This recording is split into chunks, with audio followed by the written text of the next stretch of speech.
Okay, good morning, everybody. Welcome. I am very happy to be introducing today Piril MacLennan, who is a PhD candidate at Ghent University.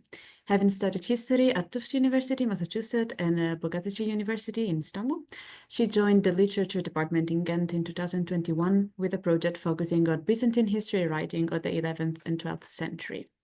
In particular, she is studying how the construction of spaces, places, and landscapes of historical texts contribute to the narrative and goals of these works. To do so, she employs analytical tools and concepts deriving primarily from narratology and cultural geography.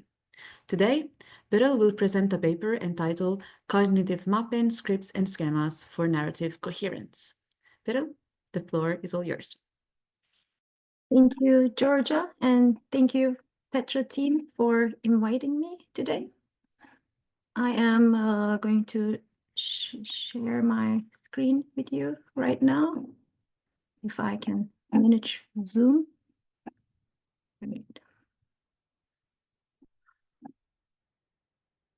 All right, well, I can do it. Okay, there you go.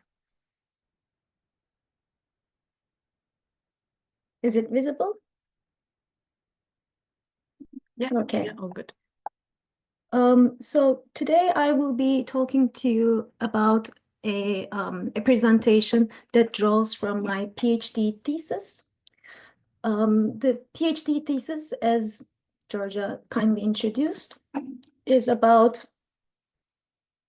sorry, I'm trying to change slides, is about spaces, places, and landscapes in Byzantine historiography. It is called Making Narratives of an Empire's Unmaking, a critical spatialization of Byzantine historiography of the late 11th and early 12th centuries.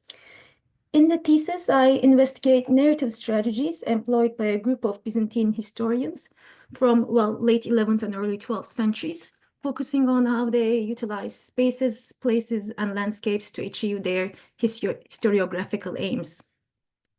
I analyze topics such as narrative organization, audience engagement, and immersion to demonstrate that spatial elements, often viewed simply as settings for real-life events, play a pivotal role in shaping historical narratives.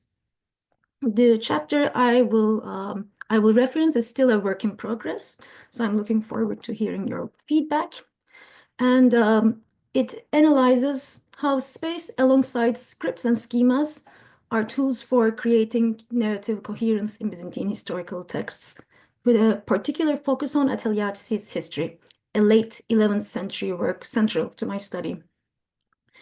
This text didactically narrates how imperial mismanagement and external threats to the empire led to its territorial decline. As shown on the maps on the right, the empire lost control of southern Italy and much of Asia Minor within a short span in the 11th century. The eastern frontier, once extending to the modern borders of Turkey and Georgia, retreated to the outskirts of Constantinople, pushed by the Seljuk Turks.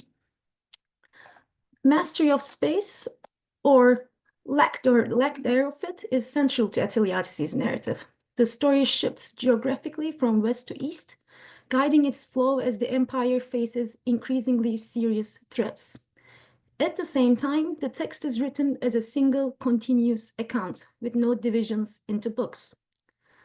These observations led me to hypothesize that space played a key role in how Attaleiates organized historical information.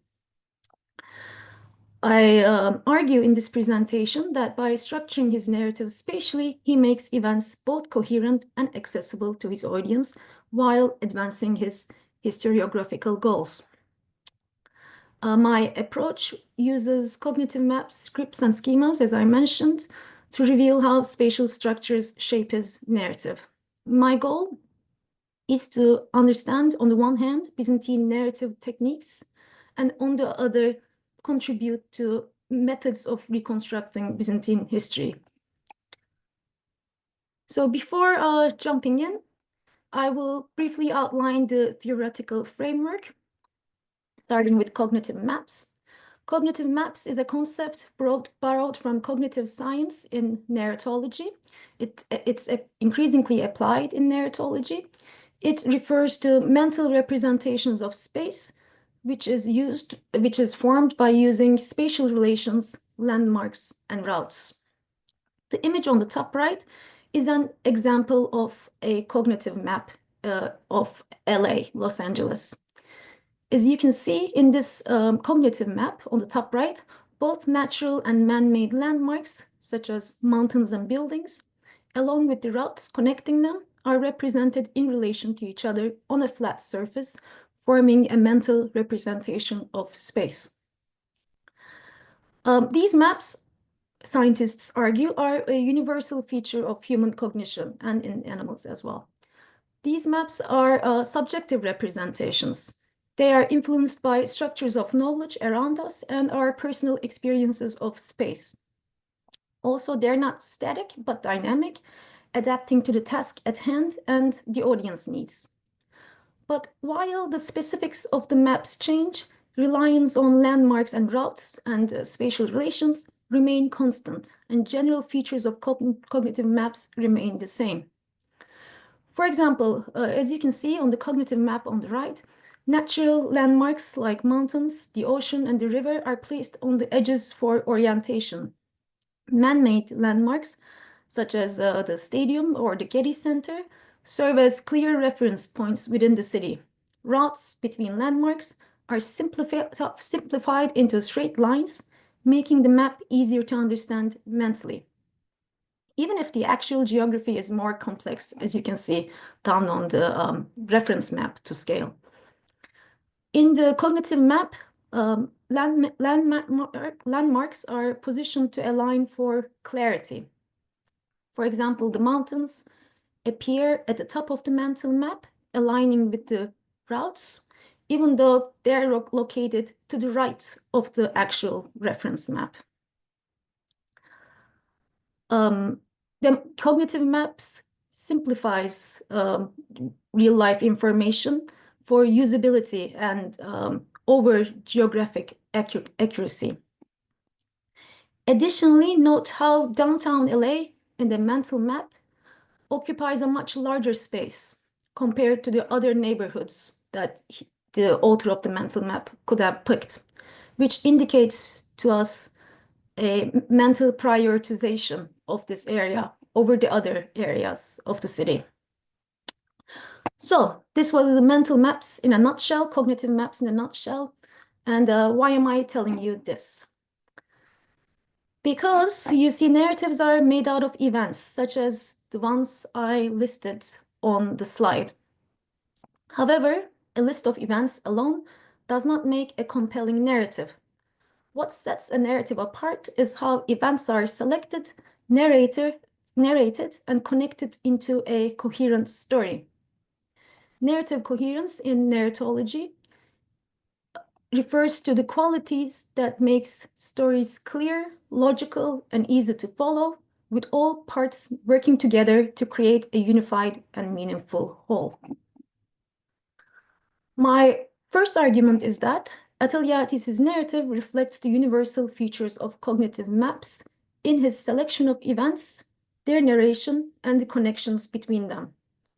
By emphasizing well-known landmarks, simplifying routes, and detailing events that only happen around certain landmarks, he creates a coherent and relatable narrative to his audience situated in Constantinople. The detail given to events are determined by their proximity to Constantinople. When the events get closer to the city, routes and landmarks shape the narration. At frontier regions, Attaleiates resorts to well-known scripts and schemas rather than detailed narration, only using well-known landmarks and knowledge frameworks, such as scripts and schemas, to make it easily understandable. So in the next part of the presentation, I will look at specific case studies to demonstrate these arguments. Starting with a series of rebellions that happened a couple of years apart from each other. The first rebellion that I would like to talk about is the rebellion of George Maniakes. He was a renowned Byzantine general in 1030s, 1040s, but he launched a rebellion in 1043 that began in Italy and ended near Thessaloniki. Despite his charisma and physical prowess, which was admired by Attaleiates and his contemporaries, we have quite a lot of evidence of this, the rebellion itself receives surprisingly little attention in Attaleiates' account. Key details are missing. Maniakes is simply said to have left Italy. This is the first paragraph. Appeared at a 2 days distance from Thessaloniki with no explanations of events before, except for a summary-like sentence that he subjugated all the armies sent before him. Here, Thessaloniki serves as a convenient landmark for the audience situated in Constantinople, while the actual location of events is left vague and known from other sources. What stands out instead is Maniakes' personality. In the second paragraph below, you can see Attaleiates talks about his physical strength, his giant hands, hand-to-hand combat skills, broad shoulders, and striking appearance. This is a narration. This is a trend in the narration of this rebellion. Almost all historians applies this strategy. The rebellion doesn't get as many details, but Maniakes' personality does. It suggests that Byzantine historians, all situated in Constantinople, prioritize what would captivate their audiences, such as Maniakes' imposing figure, over a rebellion that was both peripheral and disconnected from Constantinople. At a time when Attaleiates was completing his narrative, these regions had been lost by almost 40 years. In contrast, the rebellion of Leon Tornikios that took place only a few years after Maniakes' rebellion offers a striking example of how Attaleiates adapts his narrative approach when events directly impact Constantinople. He states that Tornikios' rebellion begins in the capital, brews in surrounding towns that I marked on the map, especially Adrianople, culminates in a siege of the capital. It fails. Attaleiates traces Tornikios' movements step by step, even when he is retreating, mapping his journey through eastern Thrace. He even notes the reactions of townspeople, such as the passage I show you on the slide, identifies specific locations of success and failure, and provides vivid spatial details of various siege attempts, such as the excerpt on the left again. These details help shape the plot, where step by step Attaleiates builds tension and urgency. At the same time, the clear spatial markers and simplified directions, such as west and east, there's no other directions in this narrative, help structure a complex event, making it easier for audiences to follow and visually imagine, as I did with a little map using Andreas Kusar's map. In fact, most of the towns Attaleiates mentions was positioned on military routes of the time, again, as you can see on the map, and the most important ones. Attaleiates' narration corresponds to the route that the armies followed, or perhaps we should think otherwise. Attaleiates narrates the events in a way that makes sense along this scheme of routes and landmarks. Nestor's rebellion in the Balkans offers another example. This rebellion takes place in 1070s, and once again, Attaleiates prioritizes events based on their relevance to the empire's center and landmarks familiar to a Constantinopolitan audience. In the first paragraph, you can see that the rebellion starts in the Danube region, a distant frontier, which is presented in broad brushstrokes, with no mention of specific cities. Only the phrase large and numerous cities by the shores of Danube appear, unlike the more exhaustive accounts of his contemporaries. Instead, Attaleiates focuses on the political and administrative failures of the imperial center and frames it as a consequence of imperial mismanagement. As the rebellion moves closer to Constantinople, in the second paragraph, it starts getting more detailed. He mentions especially food shortages in Thrace and Macedonia, the hinterland of Constantinople, as we may call it, which directly affected the city's supplies.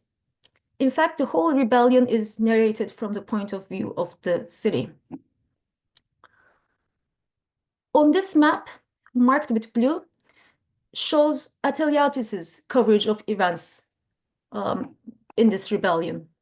An incursion at the Danube, attacks at Macedonia, Adrianople, and Thrace, and finally reaching around Constantinople. The green star on the corner, far end corner here, is where Attaleiates' contemporary covers.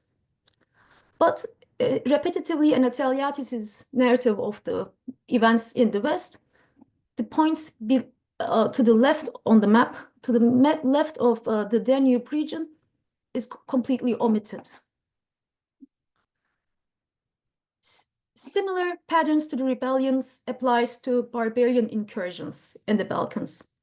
Attaleiates only focuses on the eastern side of the Balkans, relies on key landmarks such as the Danube, and schemas and scripts, broad formulaic frameworks that simplify complex events, while reserving detailed narration and narrative complexity to events starting in Macedonia and Thrace and getting closer to Constantinople.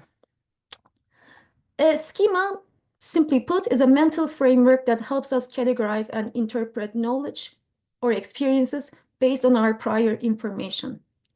The nomadic and barbarian beyond the Danube schema or stereotype that relies on raiding was a well-known schema to Constantinopolitan elite.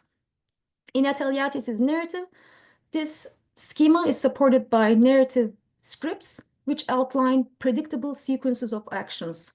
Almost each time, barbarians cross the Danube, a key landmark, devastate the lands, plunder, and eventually encounter Roman resistance, which proves to be incapable of fighting back. These regions, however, the Danube regions, are almost always described in abstract terms without specific sites or details, as we have seen with the case of Nestor, and phrases like topos, place, takiklo, surrounding lands, or broad terms like Roman land, Roman territory, etc., which reflects a generalized view of the frontier. This reliance on schemas likely stems from both audience expectations and Attaleiates' narrative priorities. First, we should consider genre expectations in historiography, which I'm not going to get into, but instead focus on Attaleiates' narrative priorities. What I would like to draw your attention is the distance factor. Attaleiates skims the events happening in the frontier to lead to the ones happening in and around Constantinople. As incursions approach to Constantinople, the narrative becomes increasingly precise. For example, during the Pecheneг invasions, Attaleiates begins to name specific towns in eastern Thrace only around here. So the events start happening where I marked with red, fast forwarded to this area where I marked with blue.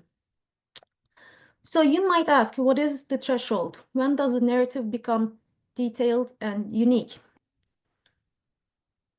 This slide shows multiple maps of the events from the earlier parts of Attaleiates' narrative.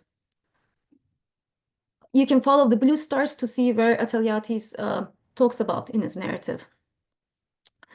The first one is always the start of events, the Danube, then the events get closer to the city, and the detailed narration corresponds to Macedonia and Thrace, the hinterlands of Constantinople. The mental thresholds separating the detailed narration from summary are marked by well-known mountain passages, the Iron Gates and the Zygos Mountains. According to Attaleiates, the Zygos range forms the boundary between Macedonia and the Danubian territories. Where this range is not specified. It's called Zygos because the mountains are in the shape of a yoke. Iron Gates, in his narrative, appears to be by the city of Preslav in the Hemos Mountains. I put these on the map with green for your reference. Interestingly, the exact location of these mountain passages varies from author to author. It's a challenge that modern historians face, and usually modern historians place the Iron Gates as far as Nis and Vidin. That's why in Attaleiates' narrative, I call them mental thresholds. It is beyond these benchmarks that Attaleiates marks himself that the narrative loses detail, particularly towards the Danube and to the west, while events closer to Constantinople after these benchmarks starts getting detailed.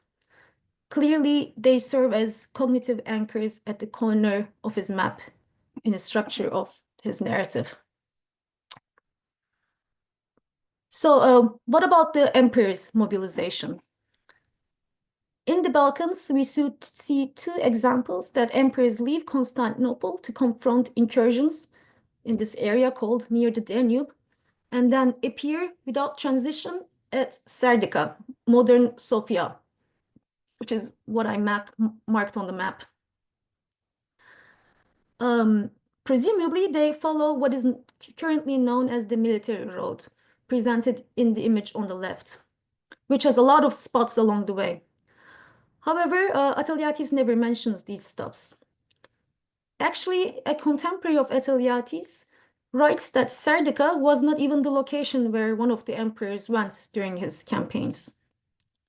This led me to believe that with other instances as well, evidences, Attaleiates recounts campaigns following a script. Serdica was indeed a muster point, so he uses that information and he repeats that script on and on again. Also, I think it may reflect a cognitive principle at play, which is linearization and prominence of landmarks. Linearization is a tendency to represent irregular environments as more orderly, with features like roads and rivers imagined as straighter than they are, as we have seen in the mental map of Ley. Prominent landmarks along these routes enables readers to easily follow the emperor's movements as if on a straightforward linear path. This technique simplifies the complexity of military campaigns, ensuring the story remains accessible and engaging to a Constantinopolitan audience. Before briefly turning to the east, I would like to summarize how Attaleiates' narrative aligns with key features of cognitive maps, particularly in his use of spatial thresholds, landmarks, and proximity to structure his account in the West. First, natural landmarks such as the Danube, the Zygos, and the Iron Gates are clearly positioned at the periphery of Attaleiates' cognitive map, much like the natural landmarks that we have seen on this LA map. They frame the narrative, determining where the events start and where they get detailed. Secondly, in cognitive maps, distances are perceived differently depending on proximity to landmarks and to one's position, a phenomenon known as the landmark effect. For example, the mountains in the LA map appear closer to downtown LA than they actually are. A similar process seems to occur in Attaleiates' narrative, where natural frontiers, though abstract, are presented as close to Macedonia and Thrace, with no specific cities in between. We should also note how prominent downtown LA is to understand the prominence of Constantinople in Attaleiates' narrative. Cities near Constantinople, along with the buildings and the city itself, Constantinople, are depicted as larger and more significant, while more distant locations are condensed into abstract representations. When events get closer to Constantinople, the narrative follows the routes to Constantinople. This presents us with a structure that remains constant in the narrative. Events usually either start in Constantinople or end up in it, some way or another, whether it's a famine, a siege, or a victorious return to the city. This structure is at play in the narrative of all events throughout the text. Finally, this detail in the Thrace region, I believe, reveals a personal dimension to Attaleiates' cognitive map. As a landowner with estates in Reidestos, modern Tekirdağ in Turkey, here, Attaleiates must have had first-hand familiarity with the region. which likely informed his narrative. Additionally, these regions were historically vital for their agricultural productivity, supplying Constantinople with essential resources, a point that Attaleiates underscores repeatedly. This reflects a strictly Constantinopolitan outlook on events, and spatial significance is dictated by the capital's needs and what qualifies as an event worthy of narration. So far, I've focused events on the West. Now I will briefly turn to the East. As many of you personally know, I imagine, writing history is no easy task, especially when organizing simultaneous events in distant regions without shared actors or clear causal links. How does one achieve coherence? Attaleiates seems to do so by primarily using parallelism, presenting events in the East and the West as mirrored processes. For example, Attaleiates describes both the Turks in the East and the Pechenegs in the West using similar terms. We have seen it's barbarians crossing the river and devastating Roman lands. However, in the case of Turks, something I find very interesting happens. Turks cross the river Ganges in India here. Historians correctly argue that Seljuk Turks actually crossed Amu Darya here in Central Asia, and that Attaleiates made an error. But this might be more than a simple error, but a reflection of long-held schemas in Byzantine cognitive maps. In Greco-Roman tradition, the Ganges mark the easternmost boundary of the known world, as we see with Strabo's reconstruction here. And here in this map, I have another well-known source in Byzantine times, Dionysius. He also placed India at the easternmost corner of the world. Attaleiates places the Turks as crossing the Ganges from the east, moving through Persia and reaching Iberia and Caucasus, aligning their movements with the cosmographical schemas of Greco-Roman historians. Also, Ganges was linked to the biblical Pishon, one of the rivers of the paradise. All this combined, it seems that Attaleiates frames the Turks' incursion as not merely a geopolitical event, but a transition from the mythical East into the Byzantine sphere. But the parallelism goes beyond crossing a river.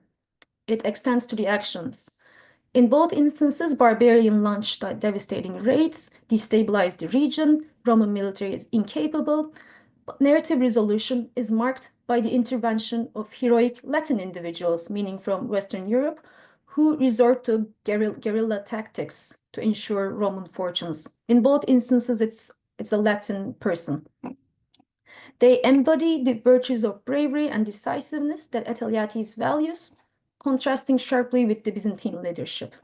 At the same time, their presence serves as a unifying element in the narrative, reinforcing the parallelism between the two regions. So, to conclude, so far I've argued that Attaleiates' history reveals how space plays a central role in structuring Byzantine historiography. By relying on landmarks, routes, schemas, and scripts, Attaleiates creates a narrative that is both coherent and accessible to his audience. The level of detail he provides is shaped by the proximity of events to Constantinople, the imperial center, where symbolic and practical significance converge. Events at the frontiers, whether rebellions or incursions, are presented schematically, while those closer to the capital gain narrative depth, spatial precision, and detail. Furthermore, as I just discussed, Attaleiates employs parallel structures, enhancing coherence through mirrored descriptions. All these narrative strategies reflects the broader cognitive frameworks and cultural schemas shared by his audience. Ultimately, his use of space transforms his history more than a record of decline. It becomes a structured, meaningful narrative that progresses in an orderly fashion. Thank you for your attention. Sorry, I sped up at the end to keep time. Thank you very much. for an extremely interesting presentation on mapping out an ideal geography, a cognitive geography over historical facts. And it has the potential, I mean, sitting here and listening to your paper has the potential to explain always why we get mistakes in historical, geographical, that where it doesn't match with the geography that we know something in a historian. And we were gonna have a conversation now. Everybody can ask, just raise a hand. It's a small circle. We're gonna keep it warm, but I'll open with a question in this line. Has it happened to you in the data that you've been looking at to find landmarks, elements, so not the major ones, because the major ones would be where they're supposed to be, but where geographical smaller landmarks are placed aberrantly, so not where you'd expect them to be, and that situation, whether it can be explained through the cognitive, the reasons inside the narrative, you know, the cognitive mapping of it. Did you find any discrepancies between normal geographical space and how it is described, inverted places or closer than they're supposed to be, or far more, you know, that sort of thing? Yes, I think the most obvious one and easy to explain right now is the iron gates. Because I read multiple times Attaleiates' narrative, and it really points that he imagines iron gates as this green spot from following one of the military lines here, routes. And he believes that the armies cross here and reach Preslav. It's quite clear. And then when he's explaining enemy incursions, when the enemies cross the iron gates, they appear here. Whereas we know from classical geography and modern history, iron gates is here between Nis and Vidin. So that has been the most confusing aspect for me to make sense of this. But then when I compared narrative detailing, it made sense to me that this was a mental threshold for Attaleiates. The same goes for Zygos Mountains that I mentioned earlier. So this, he says it's called Zygos in the local dialect because it looks like a yoke. Ana Komnene places it further west. There are multiple Zygos Mountains in Byzantine historiography. So either this is because it's based on local dialects. Apparently this was a common way to call mountains. Or at the same time, I think historians place it on their cognitive map at a certain location because it makes sense to them and then shape their narratives accordingly. Very interesting. I can already think of how to apply this at the text that I'm looking now. I think Georgia has the next question. Yeah, thank you. Thank you very much. It was really interesting. And yeah, it makes you change the way you approach historical narratives. So thank you for opening that up for us. If I understood correctly, one of the basis of this process is that the cognitive map is somehow shared between the author and the audience.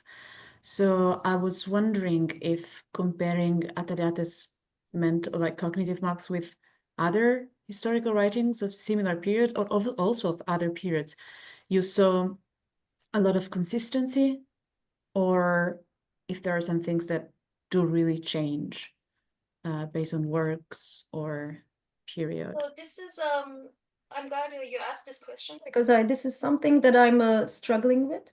So culturally, there are certain ways both the authors that I work with share, which is based on their shared education, classical education, that they all learn the world from Strabo, Dionysius, the commentaries on these texts, which were very common in the period.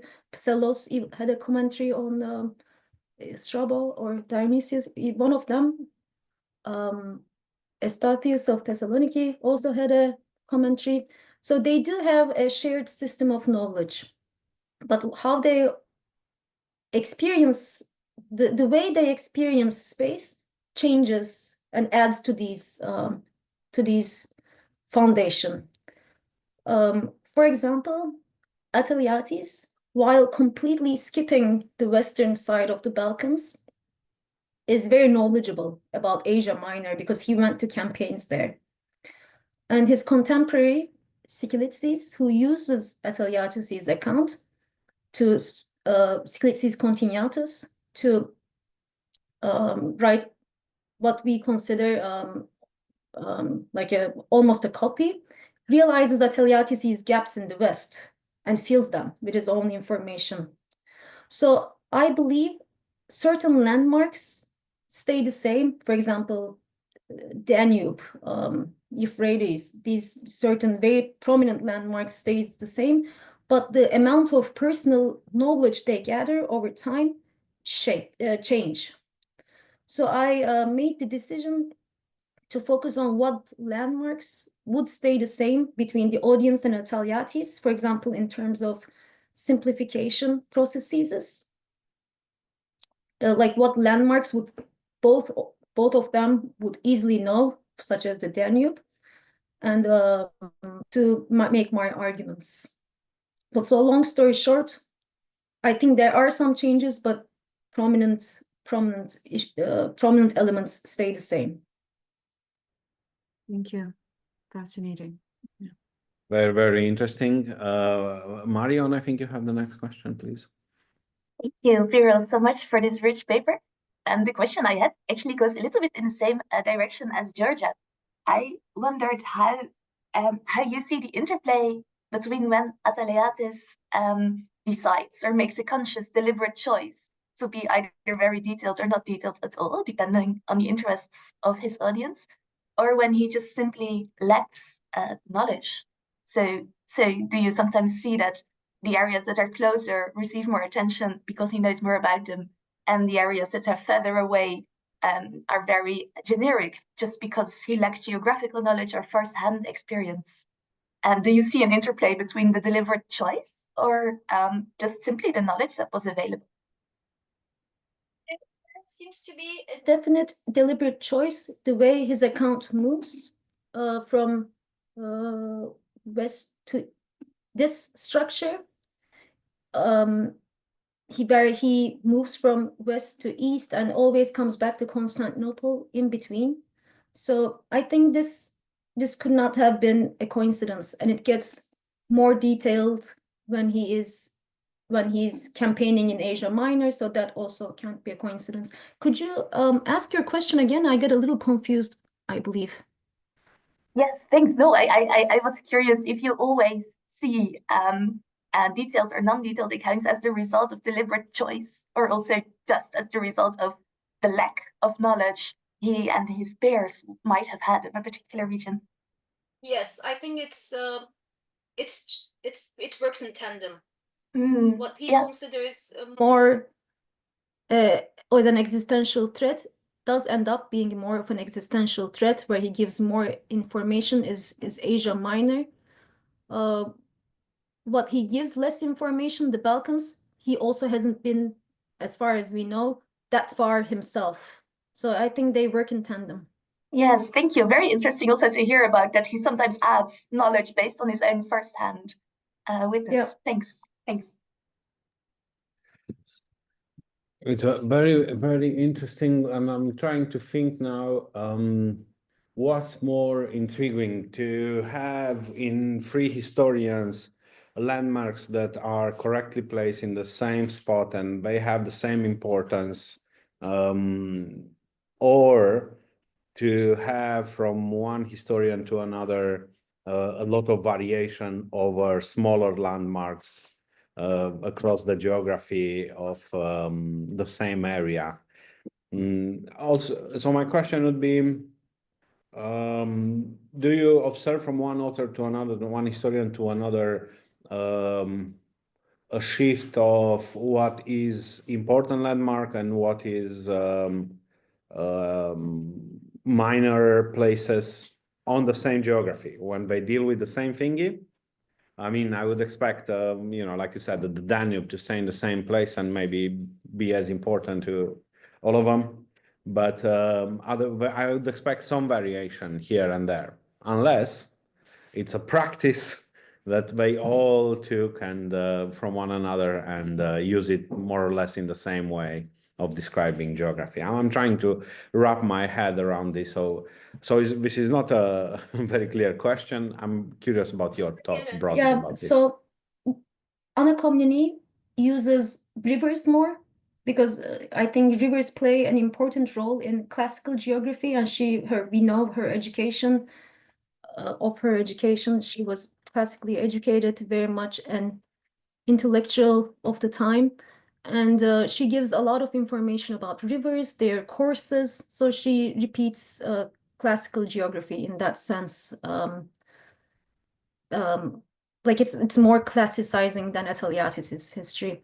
Whereas in Attaleiates' history, we don't have the importance of rivers, for example. Rivers are there just as a border landmark, where in Anna's narrative, they are more as sometimes called as a digression, sometimes called as an extra piece of information about the origins of the river. So that changes. Also in Anna's narrative, sea plays a bigger role, but that also happens because her narrative covers the arrival of Normans, whereas Attaleiates' doesn't. So it's hard to compare because all the histories that I deal with, I work on 4 histories that are consecutive. So sometimes they overlap and it's easy to see which landmarks change. And sometimes because they're covering different regions, it's harder to comment on. But I believe we should not ignore the fact that Attaleiates chooses not to cover the Western Balkans, whereas Sikilitzis, who reads his account, adds on to it.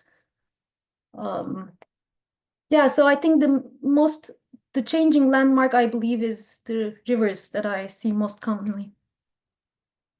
Very interesting. Very, very interesting. Marion, please. Thank you. Yes, I was just hoping to ask a smaller second question about a detail you shared in one of the texts. I think it was the Third Rebellion. Third Rebellion, yeah.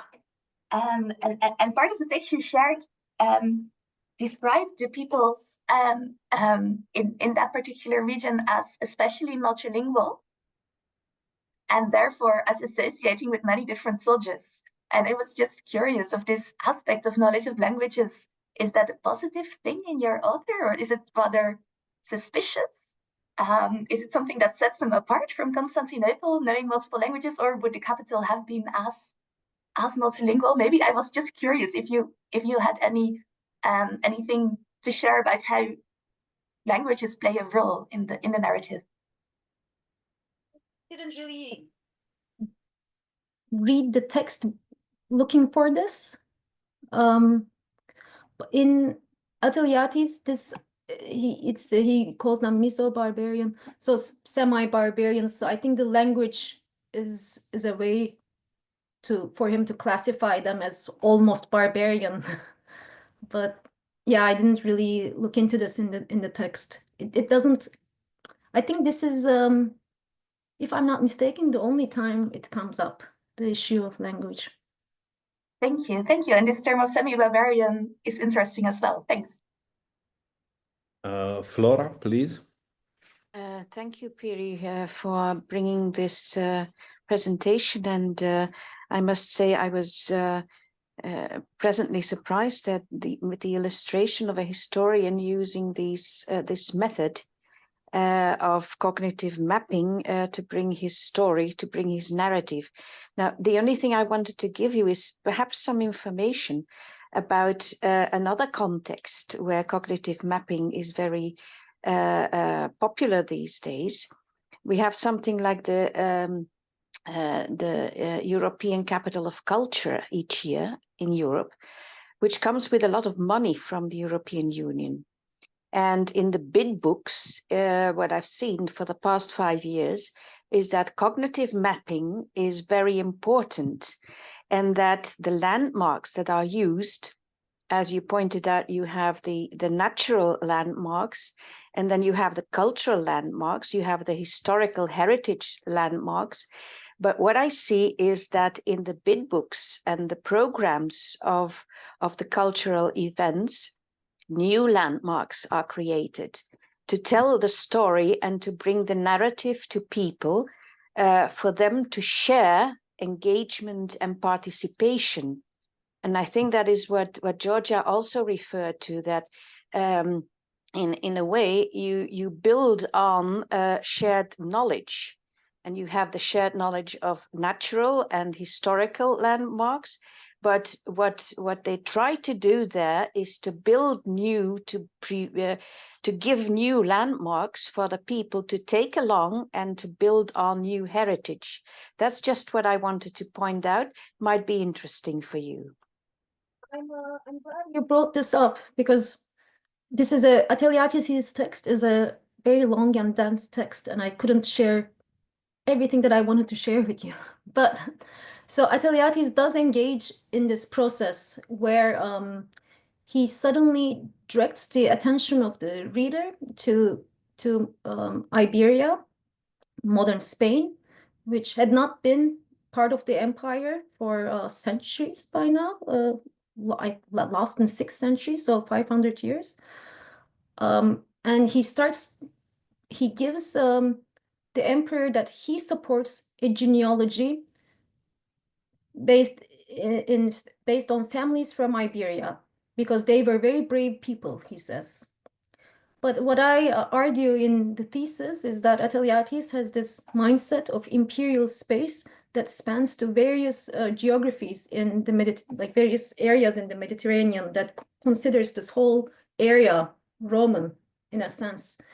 And he even gives a description of the routes in Iberia.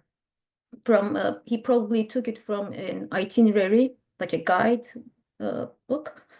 And it says, if you go west, you will see this. If you go east, you will see that.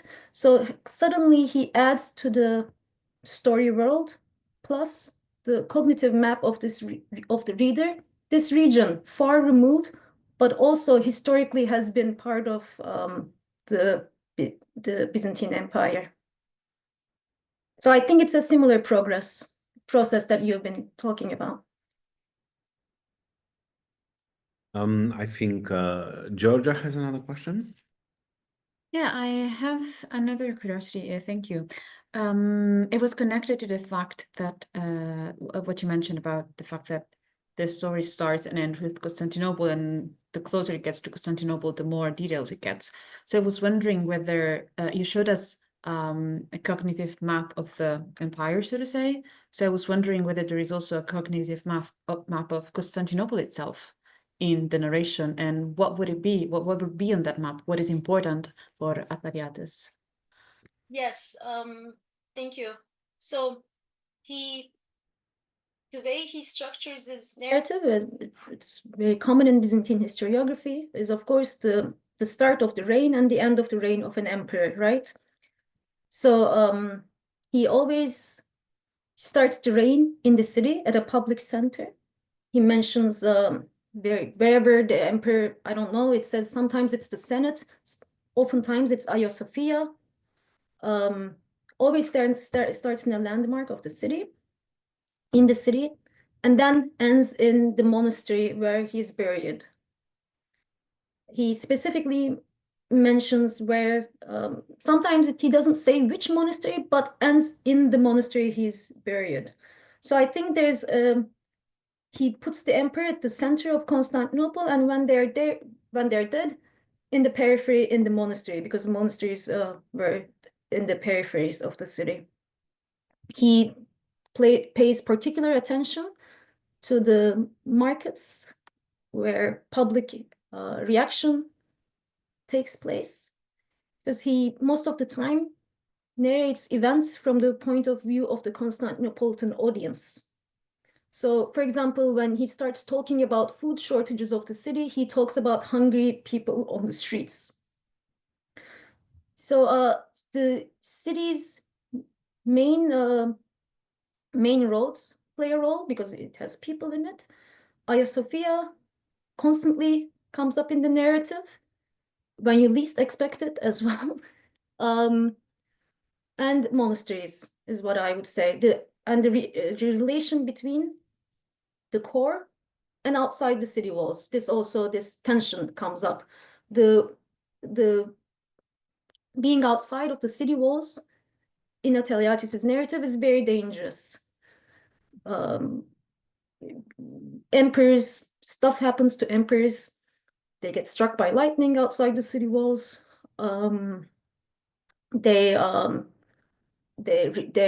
victims of rebellion outside the city walls, and patriarchs also get kidnapped outside the city walls. It's a dangerous place.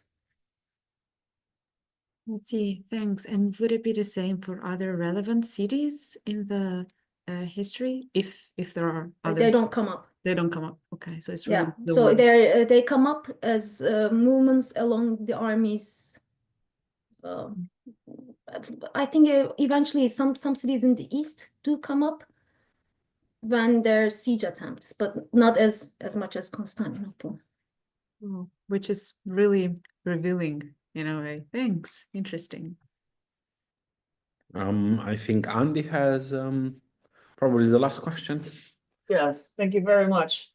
Georgia's questions actually sparked something that I was thinking about now, which is the issue of processions, which is something that's a very popular theme these days, and the reconstruction of them. I mean, the physical, how they operate. So is this something that he comments on in Constantinople, for example, or maybe elsewhere?